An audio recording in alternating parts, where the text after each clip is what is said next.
এই গল্পের শুরুতে আমরা একজন বৃদ্ধ মহিলা যার নাম ছিল এনি তাকে দেখতে পাই। সে তার মেয়েকে বলছিল, এই মোটু উড়ে দেখাও। আর তারা এখন সমুদ্রের কাছে উঁচু পাহাড়ে উপস্থিত ছিল। অনেক চেষ্টা করার পরেও মোটু উড়ার সাহস পায় না, কারণ সে অনেক ভয় পাচ্ছিল যে আমি এত মোটা, যদি পড়ে মারা যাই। এখানেই মিস এনি তার ছেলেকে বলে, তুমি অতীতে যাও। কিন্তু সে তো ড্রিঙ্কস করায় ব্যস্ত ছিল। তার বাবা তার থেকে ড্রিঙ্কসের বোতলটাকে কেড়ে নেয় আর বলে, চোখ বন্ধ করো আর অতীতে যাওয়ার চেষ্টা করো। কিন্তু বেন আবারও ড্রিঙ্কের বোতল কেড়ে নিয়ে ড্রিঙ্কস করতে শুরু করে। এরপর মিস এনি তার নাতনি, যার নাম ছিল ইনা, তাকেও বলে, তুমি এখন মিডল স্কুলে চলে এসেছো, তোমাকেও তোমার সুপার পাওয়ার এখন আনলক করা উচিত। কিন্তু সে তো ছিল মোবাইল চালাতে ব্যস্ত। তখন মিস এনি ইমোশনাল হয়ে বলে, আমাদের ফ্যামিলিটা শেষ হয়ে গেছে। না আমার ঘুম আসে, আর না আমি স্বপ্নে ভবিষ্যৎ দেখতে পাই, আর না তোমাদের সুপার পাওয়ার কাজ করছে। আমার তো মনে হচ্ছে এই পাহাড় থেকে লাফ দিয়ে আমি আমার নিজের জীবনটাকেই শেষ করে দিই। এই বলে সে দৌড়ে কিনারায় চলে যায়। কিন্তু তার ফ্যামিলিতে তার হাজব্যান্ড ছাড়া অন্য কারোর তার জন্য চিন্তা হয় না যে দাদি মরতে যাচ্ছে। তো এতে দাদির হাজব্যান্ড মানে দাদা নিজের ফ্যামিলির ওপরে চিল্লাতে শুরু করে দেয়। তখনই তাদের ছেলে ব্যান হঠাৎ করে সমুদ্রে লাফ দেয়। এরপর লোকেরা চিৎকার করতে শুরু করে যে আরে বাঁচাও তাকে, সে তো ডুবে যাচ্ছে। সেই সময় জেনি নামের একটা মেয়ে এসে তাকে বাঁচায়। জেনি তাকে কাঁধে করে তুলে কিনারায় নিয়ে আসে। ততক্ষণের মধ্যে সে বেহুশ হয়ে পড়েছিল। এরপর জেনির ব্যানকে মাউথ টু মাউথ সিপিআর দিয়ে জ্ঞান ফেরাতে হয়। বেনের যেই জ্ঞান ফেরে, তখন জেনির মধ্যে তার ওয়াইফে সিনাকে সে দেখতে পায়। এই জন্য সে জেনিকে জড়িয়ে ধরে। কিন্তু যেই সে রিয়েলাইজ করে যে এটা তো অন্য কেউ, তখন সে আবারও বেহুশ হওয়ার নাটক করে বা বেহুশ হয়ে যায়। ততক্ষণের মধ্যে ব্যানের ফ্যামিলিও সেখানে চলে আসে। এরপর সবাই তাড়াতাড়ি তাদের ছেলেকে নিয়ে কাছের একটা হাসপাতালে চলে যায়, যেখানে আবারও বেনের জ্ঞান ফিরে আসে। কিন্তু যখন তার মা তাকে জিজ্ঞেস করে যে তুমি লাফ কেন দিয়েছিলে, তখন সে বলে, আসলে মা, ওইটা একটা অ্যাক্সিডেন্ট ছিল, আমি ইচ্ছে করে লাফ দিইনি। তার পরের দিন আমরা জেনিকে দেখতে পাই একটা ম্যাসাজ পার্লারে। জেনি এখানে নতুন। সে এখানকার স্টাফদের নিজেদের মধ্যে কথা বলতে শোনে, তাও আবার একজন বৃদ্ধা মহিলার ব্যাপারে। সেই মহিলা এটা অ্যালার্ন করে রেখেছে যে আমাকে তার মেসেজের মাধ্যমে রিল্যাক্স করতে পারবে আর আমাকে ঘুম পাড়াতে পারবে, তাকে আমি 1 মিলিয়ন ইনাম দেব। কিন্তু এই স্টাফরা এর আগেও ট্রাই করেছিল, কিন্তু ওই মহিলা সে কোনো ম্যাসাজেই খুশি হয় না। মানে তার কোনো ম্যাসাজেই ঘুম আসে না, এই জন্য তাকে সার্ভিস কেউ দিতে চায় না। এতে ম্যাসাজ পার্লারের ম্যানেজার বিরক্ত হয়ে যায় আর বলে, এরকমভাবে চললে কিভাবে হবে? তোমরা যদি তাকে সার্ভিস দিতে না যাও, তাহলে কি আমি যাব? আর তখন জেনি রক্ষাকর্তার মতো হাজির হয়ে বলে, আমি তাকে সার্ভিস দেওয়ার জন্য রেডি আছি, আমি চেষ্টা করব তাকে ঘুমের দেশে পাঠানোর। তখন জেনি ওই বৃদ্ধ মহিলাকে ম্যাসাজ করতে চলে যায়। তখন সর্বপ্রথম সে তাকে একটা হার্বাল চা অফার করে। প্রথমে ওই মহিলা সেটা খেতে মানা করে দেয় আর বলে, এটা হয়তো এখানকার রেগুলার চাই হবে, বেকারি হবে, আমি খেতে চাই না। তখন জেনি বলে, না না, এটা মাউন্টেনে পাওয়া স্পেশাল হার্বাল চা, আমি এটা নিয়ে এসেছি, এটা মাইন্ড ফ্রেশ করতে অনেক কার্যকর। আমি শুনেছি আপনার ঘুম হয় না, আপনি একবার ট্রাই তো করেন, লাভ হবে কিনা তখনই সেটা বোঝা যাবে। জেনি তার সামনে চা রেখে তেল আনতে যায়। জেনি যাওয়ার পর ওই মহিলা যেই মুখ নিচে করে শুয়েছিল সে উঠে চা পান করে। আর আমরা জানতে পারি এই মহিলা আসলে অন্য কেউ নয়, বরং মিস এনি। কিছুক্ষণ পর জেনি ফিরে আসে আর অনেক ভালো করে তাকে ম্যাসাজ করে দেয়। আর তারপরে এনির অনেক দিন পর ঘুম চলে আসে। আর যখন সে জেগে ওঠে তখন সে অনেক অবাক হয়ে যায়। আর সে সোজা রিসেপশনে গিয়ে ওই মেয়েকে ডাকার জন্য বলে যে তাকে ম্যাসাজ করেছিল। এরপর যখন সে জেনিকে দেখে তখন সে ডাবল খুশি হয়ে যায়, কারণ প্রথমে তো জেনি ম্যাসাজে তার ঘুম চলে এসেছিল, তাও আবার এতদিন পর। আর দ্বিতীয় হলো জেনি ওই মেয়ে ছিল যে এনির ছেলে ব্যানের জীবন বাঁচিয়েছিল। মানে ওই সময় যখন তার অ্যাক্সিডেন্ট হয়েছিল, যখন সে সিপিআর দিয়েছিল আর ব্যান তাকে জড়িয়েও ধরেছিল। এতে এটা হয় যে মিস এনির মনের মধ্যে অনেক বিশ্বাস জেগে ওঠে যে কে জানে তাদের মধ্যে কিছু হয়ে যায়। আর এখন সে জেনিকে অনেক টাকা দিতে চায়, যেটা জেনি নিতে অস্বীকার করে। এটা বলে যে এটা তো আমার ডিউটি ছিল, পার্লারের লোক আমাকে টাকা দেয়, তাই মিস অ্যানি রিসেপশনিস্টকেই বেশি টাকা পে করে দেয় আর বলে যে একে টাকা বেশি বোনাস দিয়ে দিও। এরপর মিস এনি জেনিকে তার বাসায় ইনভাইট করে। পরের দিন জেনি তার বাসায়ও যায়। জেনি মিস এনির বাসা দেখে অবাক হয়ে যায় আর বলে এটা ঘর নাকি, কারণ তাদের ঘর অনেক সুন্দর ছিল। প্রথমে বাগান ছিল, অনেকগুলো লাক্সারি গাড়ি ছিল। এরপর তাদের ঘর বাসার ভেতরে অনেক দামি জিনিস দিয়ে ডেকোরেশন করা ছিল। এরপর মিস এনি জেনির সাথে দেখা করে আর তাকে হল রুমে বসায়। সেখানে জেনি তাকে আবারও ওই চা খাওয়ানোর চেষ্টা করে। এই জন্য সে কাপ নেওয়ার জন্য রান্নাঘরে যায় আর দেখে ব্যান সেখানে আগে থেকেই ছিল। ব্যান তার ড্রিঙ্কসের বোতল খোলার চেষ্টা করছিল, কিন্তু ব্যান তার বোতল ওপেনিয়ার খুঁজে পাচ্ছিল না। যতক্ষণ সে সেটা খুঁজছিল ততক্ষণের মধ্যে জেনি তার হাত দিয়ে ড্রিঙ্কসের বোতলটাকে ফেলে দেয়। এরপর এমন রিয়াক্ট করে যেন বোতল একাই পড়ে গিয়েছে। জেনি তাড়াতাড়ি বোতলের কাজ পরিষ্কার করতে থাকে যাতে বেশি ময়লা না হয়। আর আওয়াজ শুনে মিস এনিও চলে আসে। সে আর ব্যান জেনিকে পরিষ্কার করতে নিষেধ করে আর বলে কোনো সমস্যা নেই, অন্য লোক করে নেবে। কিন্তু সে ক্লিয়ার করার নাটক করে যে কাজ আপনি বা অন্য কারোর পায়ের মধ্যে ঢুকে গেলে কি হবে। এটা দেখে মিস এনির অনেক ভালো লাগে যে এত ভালো মেয়ে, সে এত তাড়াতাড়ি জেনিকে বেনের ব্যাপারে বলতে শুরু করে দেয়। এদিকে সে বেন আর জেনি সেটিং করতে চায়, এতে রেগে বেন সেই রুম থেকেই বাইরে চলে যায়। এরপর মিস এনি তার পিছু পিছু আসে তাকে রাজি করানোর জন্য। ততক্ষণে আমরা দেখতে পাই জেনি রান্নাঘরে ওই হার্বাল চা কাপে ঢেলে দেয় আর একটা ছোট শিশি থেকে আর অন্য কিছু চায়ের মধ্যেও মিক্স করে দেয়। জানি না কি করছে। এরপর জেনি মিস এনিকে চা পান করায় আর তারপর তার বডিতে মাসাজ দিতে শুরু করে দেয়। এর মধ্যে তারা অনেক কথা বলে আর সে জানতে পারে জেনির দ্বিতীয়বার বিয়ে হয়েছিল। প্রথম হাজবেন্ড ছিল, এই জন্য ডিভোর্স দিতে হয়েছে। আর দ্বিতীয় হাজবেন্ড ড্রিঙ্ক করে মাতাল হয়ে সে মারতো আর অত্যাচার করত, এই জন্য তাকেও ডিভোর্স দিতে হয়েছে। দুইটা বিয়ের এক্সপিরিয়েন্স তো একদমই বেকার ছিল। কিন্তু জেনির মনের মধ্যে এখনো আশা আছে যে সে একটা সুন্দর বিবাহিত জীবনযাপন করবে। মিস এনি বলে, আমার ছেলেও একবার বিয়ে করেছিল, কিন্তু গাড়ি অ্যাক্সিডেন্ট করে তার স্ত্রীটা মারা যায়। তখন থেকেই বেন ড্রিঙ্কস করা শুরু করেছে। সে তার জীবনযাপন প্রায় বন্ধ করেই দিয়েছে। সবসময় সে তার স্মৃতি নিয়ে পড়ে থাকে। আর আমি ভাবছি তার বিয়ে আমি তোমার সাথেই করাবো। তোমাকে আমার অনেক পছন্দ হয়েছে, তোমার পরিবারের সাথে আমাকে দেখা করাও। তখন জেনি বলে, কিন্তু আমার বাবা মা তো অনেক বছর আগেই মারা গেছে আর আমি একদম একাই থাকি, ছোট মোটো চাকরি করি, নিজের জীবনযাপন করি, কিন্তু আমি এখনো একটা ফ্যামিলি না থাকার অভাব বোধ করি। বন্ধুরা, জেনি চলে যাওয়ার পর মিস এনি সব কথা তার হাজবেন্ড মিস্টার বেককে বলে, কিন্তু আমরা জানতে পারি যে জেনি মিস এনিকে যেসব কথা বলেছে তার মধ্যে প্রত্যেকটা কথাই মিথ্যা। কারণ জেনির মা বাবা বেঁচে আছে, সে একটা রেস্টুরেন্টের সার্ভিস শুরু করেছে। অ্যাকচুয়ালি বন্ধুরা, জেনি মিস এনির সামনে বড় বড় কথা বলেছে যে আমি জাঙ্ক ফুড একদমই পছন্দ করি না, কিন্তু সত্যি তো এটাই যে সে ম্যাগি, নুডলস আর পাস্তা পর্যন্ত রান্না করতে পারে না। গ্যাস জ্বালাতেও তার ভয় হয়, এই জন্য সে নুডলস না রান্না করেই কাঁচাই খেয়ে ফেলে। কারণ এই মুহূর্তে তার মা অনেক ব্যস্ত ছিল একজন মহিলাকে মাসাজ দিতে, আর সে কিছু রান্নাও করে রাখেনি। তারপর আবার জেনির খুব খিদেও পেয়েছিল। আর ওইদিকে এনি বেককে বলে, মানে তার হাজব্যান্ডকে, জেনির ভালো গুণগুলোর কথা। আর বলতে বলতে সে ঘুমিয়ে পড়ে। এটা দেখে বেক খুশি হয়ে যায় আর বলে, চলো, এতদিন পর তার ঘুম তো আসলো। ঘুমের মধ্যে এনি ভবিষ্যতের একটা ঝলক দেখতে পায়, যেখানে জেনি এনির বংশের রিং পরেছিল, যেটা বিয়ের পর বউদেরকে দেওয়া হয়। এটা দেখে এনি আরও শিওর হয়ে যায় যে আমার ছেলে বিয়ে তো পাক্কা তার সাথেই হবে। আর সে এই ব্যাপারে তার পুরো ফ্যামিলিকে বলে। তো পরের দিন বেন তার পারিবারিক জিমে ঘুমাচ্ছিল, তখনই সেখানে আসে মিস গ্রেস। সে এখানে পার্সোনাল ট্রেনারের পজিশনের জন্য অ্যাপ্লাই করতে এসেছিল। আর গ্রেসের ফিগার আর পার্সোনালিটি দেখে বেন তাকে কোনো জিজ্ঞাসাবাদ না করে চাকরিতে রেখে দেয়। কিন্তু বেনের বোন মোটু তাদের মাঝখানে চলে আসে আর সে ভালো করে গ্রেসের লেখাগুলো পড়ে আর তাকে অনেক প্রশ্ন করার পর কাজে রাখার জন্য রাজি হয়ে যায়। এরপরে সিনে আমরা দেখতে পাই এই মোটু সে একটা ফ্যাট রিমুভাল ক্লিনিকে কাজ করে, কিন্তু মোটু নিজেই এত মোটা যে যদি কোনো ক্লায়েন্ট তাকে ক্লিনিকে দেখে আর তার কাছে পরামর্শের জন্য আসে, তাহলে তাদের মনের মধ্যে এটাই খেয়াল আসে নিজের টেকনিক নিজের উপরেই ব্যবহার করতে পারছে না, তাহলে আমাদের কি বলবে। আর কথা বলতে বলতে মোটুর যে শার্টের বোতাম আছে সেটা খুলে গিয়ে ক্লায়েন্টের তৈলাক্ত ফেসের সাথে আটকে যায়। এতে সে রাগ করে তাড়াতাড়ি সেখান থেকে চলে যায়। তারপর এই ক্লিনিকের ডক্টর মিস্টার জন মোটুকে বলে, দেখো, তুমি আমাদের ক্লিনিকের জন্য নেগেটিভ ইমপ্রেশন ক্রিয়েট করছো, তার থেকে এটাই ভালো হবে যে তুমি তোমার শরীরের উপরে নজর দাও। কিছুদিনের জন্য আমি এই কাজ সামলাচ্ছি, তুমি বাদ দাও। এসব কথা জন একা বলেনি, দুইজন রিসেপশনিস্টের সামনেও মোটুকে এসব কথা শুনিয়েছিল। এতে তার অনেক অপমানিত বোধ হয়। এরপর মোটু তার পুরনো কার্ডবোর্ড কাটআউট দেখে, যেটা অফিসের প্রবেশ দরজার সাথে লাগানো ছিল। সেই ছবিতে মোটু অনেক স্লিম ছিল। এটা দেখে মোটুর আগের ফিগারওয়ালা মোটুর কথা মনে পড়ে যায়, কিন্তু এখন তো সে তার খাবারের উপরে কন্ট্রোল করতে পারে না। যেটাই ভালো হয় সেটাই খেতে ইচ্ছে করে, যদি খারাপও হয় সেটাও খেতে ইচ্ছে করে, বোর হলেও খেতে ইচ্ছে করে, আর যদি এক্সাইটেড হয়ে যায় তাও খেতে ইচ্ছে করে। মানে সবসময় শুধু খেতে ইচ্ছে করে।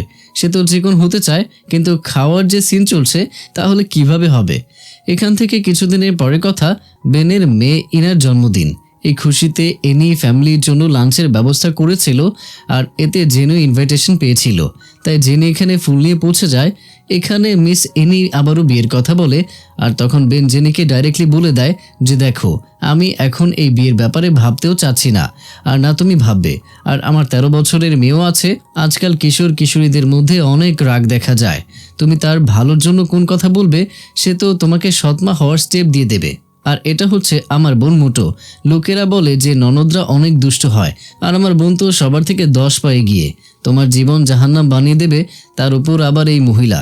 বাসার সব সম্পত্তি তার বয়ফ্রেন্ড জনের পেছনে দেওয়ার জন্য রেডি হয়ে আছে। সে তাকে তার জন্য ওয়াইন বার আর ক্যাফের বিজনেস খুলে দিয়েছিল, যেটা একদম শেষ হয়ে গেছে। আর এখন একটা ক্লিনিকও খুলে দিয়েছে।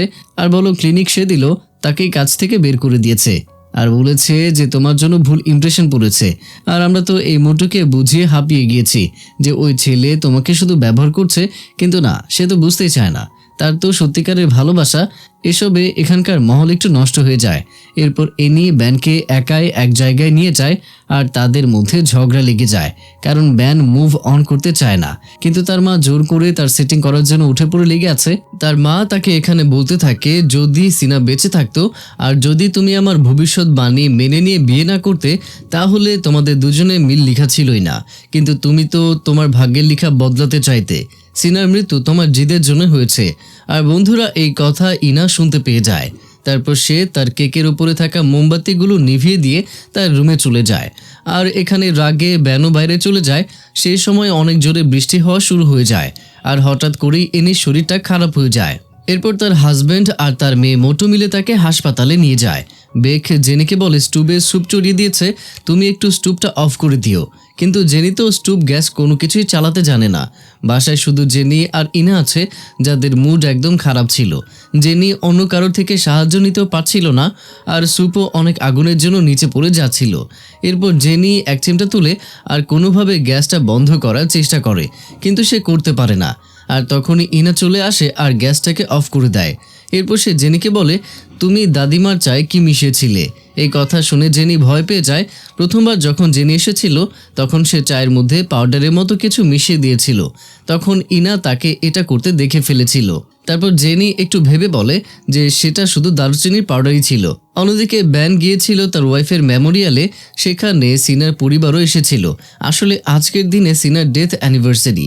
ব্যানের শ্বশুর শাশুড়ি তাকে এই নোংরা অবস্থায় দেখে রেগে যায় আর বলে, কতবার বলেছি আমরা যে এইভাবে আমাদের মেয়ের কাছে আসবে না, কারণ তোমাকে এইভাবে দেখে আমার মেয়ে কখনোই খুশি হবে না, তোমাকে অনেক ভালোভাবে থাকতে হবে। এরপর সিনার মাও সেম কথা বলে যে আমার মেয়ে ওই অ্যাক্সিডেন্টে মারা গেছে, কিন্তু তোমার কোনো আঘাতও লাগেনি। আমি জানতাম যে তোমার কাছে কোনো স্পেশাল পাওয়ার তো আছেই, তার জন্য কি এরকম হয়েছে? সিনার চলে যাওয়া 7 বছর হয়ে গেছে, এখন তোমাকে মুভ অন করা উচিত। এখন রাত হয়ে গেছে বন্ধুরা, তো ইনারও খুব ক্ষুধা লেগেছিল। এজন্য জেনে তাকে মাইক্রোওভেনে ওই স্যুপ গরম করে ইনাকে দিয়ে দেয়। এতে ইনা অনেক খুশি হয়ে যায় আর জেনির সামনে তার ফ্যামিলির সব সত্যিটা বলে দেয় যে আমার ফ্যামিলির লোকেদের কাছে সুপার পাওয়ার ছিল, তারা মডার্ন লাইফস্টাইলের রোগের কারণে হারিয়ে ফেলেছে সবকিছুই। আর আমার দাদিমার মনে হয় যে তোমার জন্য তার হারিয়ে যাওয়া পাওয়ার ফিরে পাচ্ছে। সে শুধু তোমাকে ব্যবহার করার জন্যই তার বাসার সদস্য বানাতে চাচ্ছে। জানো, আরও একটা কথা বলি, দাদিমার নিদ্রাহীনতা হয়েছে, যার কারণে সে ঘুমাতে পারে না। না ঘুমানোর কারণে সে স্বপ্নে যে ফিউচার দেখতে পেত সেটা বন্ধ হয়ে গিয়েছে। মোটো এত মোটা হয়ে গিয়েছে যে সে আগের মতো আর উঠতেও পারে না। আমি 13 বছর হয়ে গেছি, এখন পর্যন্ত আমার সুপার পাওয়ারও জেগে ওঠেনি, যেটা জেগে যাওয়ার কথা ছিল, কিন্তু এরকম হয়নি। আর বাবার কাছে হ্যাপি মোমেন্টে যাওয়ার সুপার পাওয়ার ছিল, সেটাও সে হারিয়ে ফেলেছে। আসলে সে ডিপ্রেশনে আছে, এই জন্য তার পাস্টের কোনো জিনিসই আর ভালো লাগে না, এই জন্য সে পাস্টে যেতে পারে না। এই জন্য আমার ফ্যামিলির অবস্থা খারাপ হয়ে যাচ্ছে। কিন্তু এইসব কথা জেনির বিশ্বাসই হয় না। তার মনে হয় যে হয়তো এই মেয়ে তাকে পছন্দ করে না, এই জন্য ফালতু গল্প শোনাচ্ছে, যাতে আমি এখান থেকে দূরে কোথাও চলে যাই আর তার বাবাকে বিয়ে না করি। কিছুক্ষণ পর যখন ব্যান বাসায় আসে তখন দেখে যে জেনি রান্নাঘরে থালা বাসন পরিষ্কার করছে। এরপর সে জানতে পারে যে ইনা স্যুপ খেয়েছে। জেনি যখন বেনের হাতে সুন্দর একটা পুতুল দেখে তখন সে বলে, তুমি তোমার মেয়েকে এই পুতুল দিতে চাচ্ছ তাই না? এখন সে আর বাচ্চা নেই, সে এখন এসব আর পছন্দ করবে না। তখন ব্যান জেনিকে ক্লিয়ারলি বলে দেয় যে তুমি আমাকে বিয়ে করার চিন্তা ভাবনা মাথা থেকে বের করে দাও। কারণ বিয়ের পর একটা মহিলা কি চায়, যে তার স্বামী তাকে রক্ষা করবে, তাকে বাঁচাবে। কিন্তু আমি নিজেই তো ডিপ্রেশনে আছি, আমি না কাউকে সাহায্য করতে পারবো আর না কাউকে বাঁচাতে পারবো। তখন জেনি বলে কিন্তু আমি তো সেদিনই দেখেছি যে তুমি ওই বাচ্চাটির ডুবে যাওয়া পুতুল বাঁচানোর জন্য ওপর থেকে নিচে সমুদ্রের মধ্যে লাফ দিয়েছিলে, তার মানে এখনও তোমার মধ্যে অন্যকে বাঁচানোর শক্তি আছে। এটা বলে জেনি তার বাসায় চলে যায়, যেখানে আমরা গ্রেসকেও দেখতে পাই। জেনিরা 2 বোন ছিল, তারা নাটক করছিল, আর এই নাটকের মাস্টারমাইন্ড হচ্ছে তাদের মা। তারা এর আগেও 2টা মুরগিকে এভাবে জবাই করেছিল। মানে জেনির প্রথমে যে হাজব্যান্ড ছিল তাকে জেনি যেই মেয়ের সাথে ফিজিক্যাল হওয়ার সময় হাতে নাতে ধরেছিল, আর সেই মেয়ে অন্য কেউই নয় বরং তার বোন গ্রেস ছিল। চিটিংকে গ্রাউন্ড বানিয়ে জেনি তার কাছ থেকে ডিভোর্স নিয়েছিল। হয়তো তারপরে সে অনেক মোটা টাকাও হাতিয়ে নিয়েছে। এরপর সেকেন্ড হাজব্যান্ড যে ড্রিঙ্ক করার পর হয়তো একটু মারতো, কিন্তু জেনি নিজেই ড্রিঙ্কের বোতল দিয়ে নিজের মাথায় আঘাত করেছিল। আর এরপর পুলিশে কমপ্লেন করেছিল যে সে আমার সাথে খারাপ ব্যবহার করছে, এতে তার ডিভোর্স হয়ে যায় আর ভরণ পোষণও সে পেয়ে যায়। এরপর আমরা দেখি ইনা তার ফ্যামিলির ব্যাপারে জেনিকে যা বলেছিল যে আমাদের ফ্যামিলিতে সুপার পাওয়ার আছে, সেই সব জিনিস জেনি তার মা, বোন আর আঙ্কেলকে বলে আর হাসে। এরপর গল্প 5টে শিফট হয়। তখন ব্যান 10-12 বছরের ছিল। সে তার বন্ধুদের সাথে একটা লাকি ড্র খেলতে গিয়েছিল যে এই ড্র জিতবে তাকে বড় একটা মাছের শিপওয়ালা ক্যান্ডি দেওয়া হবে। সেটা ব্যান জিতেও নেয় আর অনেক খুশি হয়ে যায় যে চলো অনেক মজা হবে, কারণ তার বন্ধুরা পায়নি, এই জন্য সে খুশি হয়েছিল। আর তার সব বন্ধুরা তার প্রশংসা করে যে বাহ তুমি তো অনেক ভাগ্যবান, তুমি এত বড় ক্যান্ডি পেয়েছো। আর ছোট ব্যান তার মায়ের সাথে সে খুশি উপভোগ করতে চেয়েছিল, এই জন্য সে ক্যান্ডি না খেয়ে নিয়ে যায় তার বাসায় তার মায়ের কাছে তাকে দেখানোর জন্য। কিন্তু এটা কি, তার মা খুশি হওয়ার বদলে অনেক রেগে যায় আর বলে যে আমি তোমাকে নিষেধ করেছিলাম তো সেখানে যেতে, সেখানে একটা অ্যাক্সিডেন্ট হতে চলেছিল, যদি তোমার কিছু হতো। তাই সে রেগে ওই ক্যান্ডিটা ফেলে দেয়, এতে সেটা ভেঙে গুঁড়ো গুঁড়ো হয়ে যায়। ব্যান তো কান্না শুরু করে দেয়, তার শুধু সেই সময়ের কথাই মনে পড়ে যেই সময় সে ক্যান্ডি জিতেছিল। যেই সে চোখ বন্ধ করে তখনই সে অদৃশ্য হয়ে যায় আর অতীতে চলে যায়, তাও সেই সময় যে সময় সে ক্যান্ডি পেয়েছিল। তার তো অনেক মজা লাগে আর বলে আরে বাহ আমি তো আবার এসব কিছু করতে পারছি, দেখতে পাচ্ছি আমার ভেতরে অনেক সুপার পাওয়ার আছে। হঠাৎ করে ব্যানের অদৃশ্য হওয়ার জন্য তার মাও বুঝে যায় যে ব্যানের সুপার পাওয়ার অ্যাক্টিভেট হয়ে গিয়েছে। এদিকে বন্ধুরা এখন ব্যান তো পাশে এসেছে আর পাশে তো সেই ব্যানও থাকবে, তাই সে পাশের ওই ব্যানকেও দেখে যে ক্যান্ডি জেতার পর তার বন্ধুদের প্রশংসা শুনছিল। এরপর যায় তার বাসায় তার মাকে ওই ক্যান্ডি দেখানোর জন্য।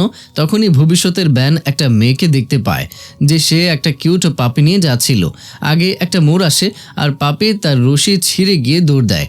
ব্যান তাকে ধরতে যায় আর তখনই একটা অ্যাক্সিডেন্টের আওয়াজ হয়। আসলে ওই মেয়ের পাপি একটা বাইকের নিচে পড়ে মারা গেছে, এই জন্য ওই মেয়ে অনেক কান্নাও করে।